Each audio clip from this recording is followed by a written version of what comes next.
काहे न लगवला राजा हो। रौनक जब ना रही तब एगो स्वाति पांडे उ गाना के पूरा ना थोड़ा सा गई उ माई गीत हो हम के पूरा गाना सुनाई आप लोग के कहे के का बाकी गाना के बाद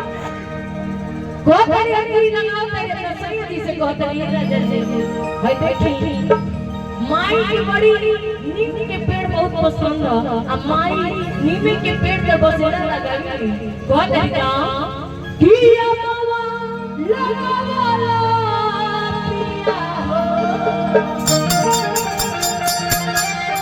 किया ले बहुआ लहगवला की काहे न लगवला राजा हो। साथ भैया साउंड कम चलावला नहीं बाकी वीडियो ज्यादा बनावता नहीं देखो आराम से वीडियो बनाए में तो शादी के देखे भाई भाई गलती पड़ गया ना सब ठीक तो बनाई ना तो झगड़ा हो जाए हतनी दिल बढ़ा दिए कौन अभ्यास कम करी सीटी मारो तो सोना सोना हमने के ढेर ना बुझाला बुझाला तो ढेर बुझाला आई पीछे के भैया लो तनी ताली बजा के ताली बजावे से कलाकार के एनर्जी मिलेला आशीर्वाद मिलेला तो हम चाहत के आशीर्वाद के भाई कम ना होके के जाई आज दोनों मजेदार हो आ कहे का कि मामा लगावाला जाती में रात तो निरोनो का हाथ कर सब पूरा पूरा हाथ लोग दे दे लाइट ऐसा लागल बा कि चेहरा तो लोकत नहीं तो हाथ तो लोकत तने हाथ चाची तने हाथ ऊपर करके पूरा करे हाथ ऊपर करे से हाथ के रेखा चेंज हो जाला माई के गीत पर आओ सब टाइम में थोड़ी हम रोनो सबसे ताली बजाए तने हाथ ऊपर करके कहे का कि अम्मा वाला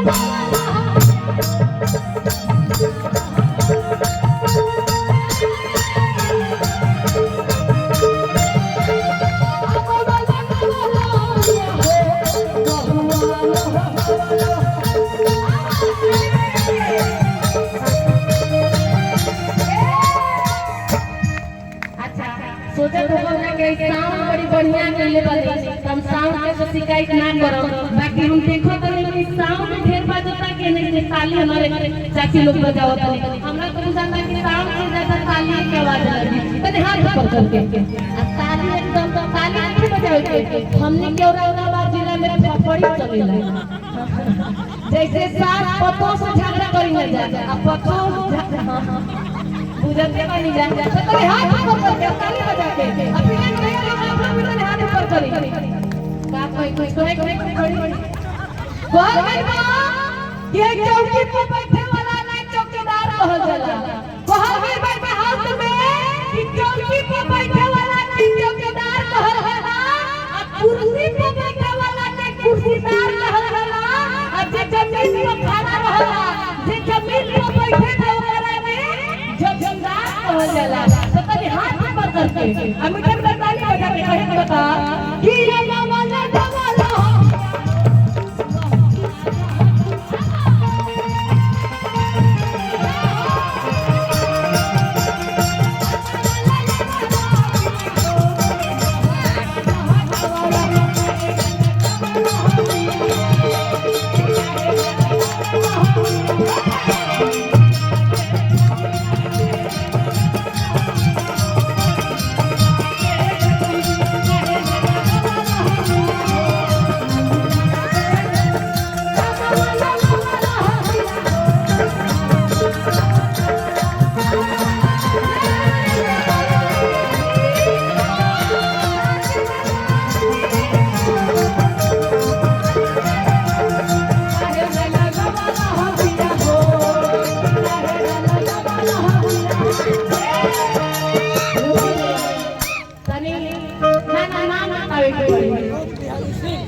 विनोद बिहारी जी हमारे चाचा जी के तरफ से चाचा जी से एकदम म्यान के लागत आदि